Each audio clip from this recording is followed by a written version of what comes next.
सूरत में बख्शूंगा नहीं, या तो उनको मेवात छोड़ना पड़ेगा, यहाँ नहीं रहना पड़ेगा, यहाँ बाहर जाना पड़ेगा। हिफाजत करने के लिए अगर हमें अपनी जान देना पड़े तो कदम पीछे नहीं हटाएंगे, और जान देना पड़े तो कदम पीछे नहीं हटाएंगे। जब समाजवादी पार्टी की सरकार आएगी तो एनकाउंटर जिसने भी फर्जी एनकाउंटर जिन अधिकारियों ने किया है, मैं और हमारी पार्टी पूरी उसके खिलाफ है फर्जी एनकाउंटर की, उसकी हम जांच कराएंगे। राहुल गांधी के विधायक मामन खान हिंदुओं को धमकी दे रहे हैं। अखिलेश यादव के सांसद जियाउर रहमान बर्क यूपी के पुलिस वालों को धमका रहे हैं। मौलाना तौकीर रजा सीधे सीधे प्रधानमंत्री मोदी को चैलेंज कर रहे हैं। अंदाज धमकी भरा है, एजेंडा मुस्लिम वोट है, टारगेट पर हिंदू और हिंदुत्ववादी पार्टी बीजेपी है। 13 महीने पहले हुए हरियाणा के नूह दंगे को कौन भूल सकता है। हिंदुओं पर पत्थर बरसाए गए, घर जलाए गए, बंधक बनाए गए, डराया गया, धमकाया गया और इस आग में चिंगारी लगाने का काम किया था कांग्रेस विधायक मामन खान ने। कांग्रेस के नेता मामन खान ने एक बार फिर माइक थामा और उसी तरह हिंदुओं को खुलेआम धमकाने लगे।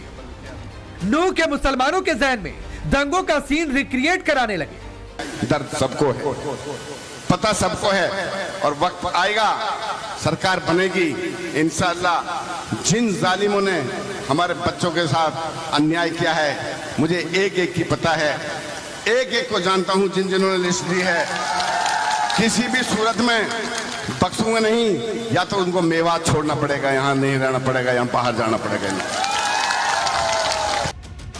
मामन खान हरियाणा के फिरोजपुर झिरका से विधायक हैं। मेवात के ऐसे नेताओं की लिस्ट में शामिल हैं जिनके एजेंडे में एंटी हिंदू एलिमेंट टॉप पर रहता है। मामन खान नूह दंगों में शामिल होने के कारण जेल जा चुके हैं। उन पर 4 केस दर्ज हुए थे, बाद में यूएपीए भी उनके ऊपर लगाया गया। जेल से बाहर आए और अब हरियाणा के चुनावी मैदान में कांग्रेस के उम्मीदवार हैं। मामन को मालूम है अगर नफरती जहर नहीं बांटेंगे तो मेवात में 80% मेव मुस्लिमों का वोट कैसे मिलेगा। कांग्रेस विधायक को पता है ऐसे ही भड़काऊ भाषणों से फिरोजपुर झिरका के 33.47% मुसलमान उन्हें जिता सकते हैं। आरोप ये भी लगते हैं कि मेवात को कट्टर इस्लाम की प्रयोगशाला बनाने की कई सालों से जो कोशिशें हो रही हैं, उसमें कांग्रेस विधायक मामन खान भी नए नए एक्सपेरिमेंट करते रहते हैं। अब एक मामन खान का बयान आया कि सरकार बनी तो हम छोड़ेंगे नहीं। नहीं, ये तो कांग्रेस की तस्वीर है। ये तो छोटी छोटी झांकियां हैं। हरियाणा के लोगों ने तो पूरी पिक्चर देखी हुई है, वो ड्रामनी भयानक पिक्चर देखी हुई है भूपिंदर सिंह हुड्डा की। ये तो उसके ऊपर मोहर लगा रहे हैं कि हाँ हम करेंगे, हम करेंगे, हम करेंगे, गुंडागर्दी। हरियाणा के चुनाव में कांग्रेस नैरेटिव सेट करने में लगी है, तो यूपी में अखिलेश यादव 37 लोकसभा सीटें जीतने के बाद जोश में है। इसीलिए योगी सरकार में होने वाले एनकाउंटर पर बार बार सवाल उठा रहे हैं। संभल से समाजवादी पार्टी के सांसद जियाउर रहमान बर्क इस बार पुलिस वालों को चेतावनी दे रहे हैं। 27 में समाजवादियों की सत्ता आने पर सख्त कार्रवाई करेंगे, ये धमकी ऑन कैमरा दे रहे हैं। खासतौर से इस प्रदेश में बीजेपी की सरकार आने के बाद में एक लंबा दौर चला है जो मुसलमान, यादव समाज और ओबीसी के लोगों के एनकाउंटर हुए हैं। मैं ये कहता हूँ कि अगर कोई भी व्यक्ति है, चाहे वो मजलूम है या मुजरिम है, उसकी जान लेने का अधिकार ऐसे पुलिस प्रशासन को हमारा संविधान या कानून नहीं देता।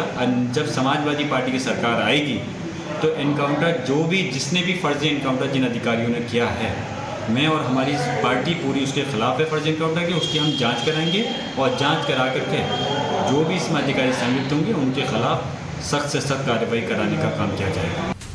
मगर योगी की पुलिस ऐसी धमकियों से इत्तेफाक नहीं रखती। सपा सांसद के इस बयान के फौरन बाद गाजीपुर में एनकाउंटर हुआ और उसमें जाहिद मारा गया। जाहिद को उसी एसटीएफ ने ढेर किया जिसे अखिलेश सरेआम ठोको फोर्स बुलाते हैं। जाहिद 1 लाख का इनामी बदमाश था। वो शराब तस्करी के धंधे में लिप्त था। 2 आरपीएफ सिपाहियों को धक्का देकर मारने वाले गैंग का हिस्सा था। बिहार के रहने वाले जाहिद का जैसे ही यूपी एसटीएफ से सामना हुआ तो उसके गुनाह का पूरा हिसाब किताब किया गया। जिस अपराधी ने आरपीएफ के जवानों की हत्या की, मुठभेड़ में वो मारा जाता है, तो समाजवादी पार्टी उसके बचाव में भी सामने आ गई है। अखिलेश यादव ने सारी लाज शर्म छोड़ दी है। समाजवादी पार्टी विक्षिप्त अवस्था में पहुंच गई है।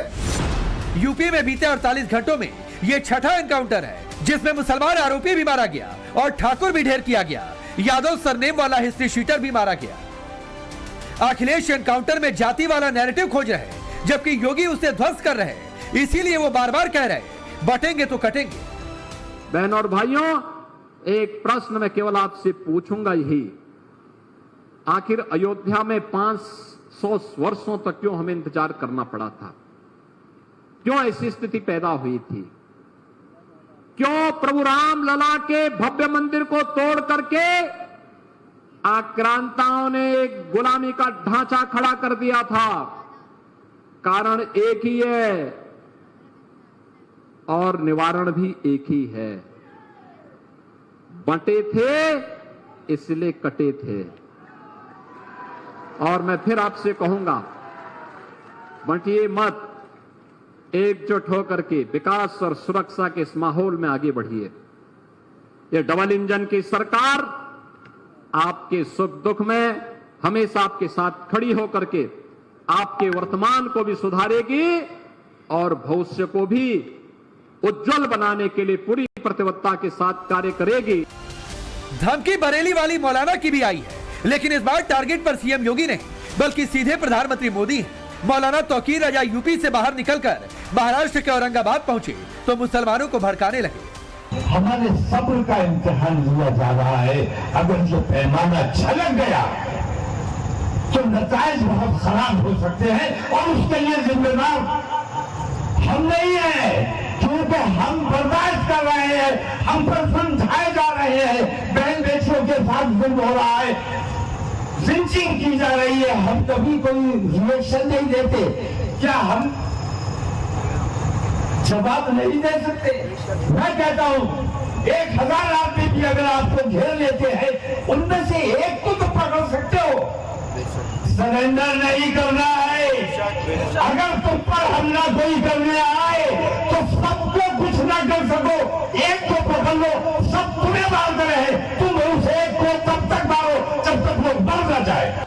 जिस महाराष्ट्र में ओवैसी ब्रिगेड ताकत दिखा रही, मुस्लिम वोट का नया फॉर्मूला अपना रही, उन ओवैसी के साथ मंच शेयर करने वाले मौलाना तौकीर रजा इस बार हदें पार कर रहे हैं। खुल्लम खुल्ला मरने मारने की बात कर रहे हैं। मुस्लिम यूथ के कान में एंटी हिंदू जहर घोल रहे, अनाप शराब बोल रहे, धमकी ये भी कि मोदी को इस्तीफा देना होगा। पूरे मुल्क से हम 20 करोड़ है या 30 करोड़ है इस बात में नहीं जाता, हम जितने भी हैं, अगर सिर्फ 1% घर से निकल आए, दिल्ली कुछ करने का ऐलान किया, हाथ में तिरंगा लेकर अपने मुल्क की मोहब्बत का इजहार करते हुए, नरेंद्र मोदी जब तक इस्तीफा नहीं देगा तब तक धरना खत्म नहीं किया जाएगा। बताओ ठीक है केरल? उसी की सरपरस्ती में ये सारी बेईमानियां हो रही है। तो सवाल ये है, UP to Maharashtra via Haryana धमकी वाला एपिसोड क्यों शुरू हुआ? क्या ये सिर्फ चुनावी है या फिर मैसेज बहुत बड़ा है? तो इसकी कुछ कॉमन बातें जान लीजिए। ये सारी बयानबाजी बीजेपी के विरोध में हो रही है। कवायद तीनों ही राज्यों में बीजेपी को हराने की है।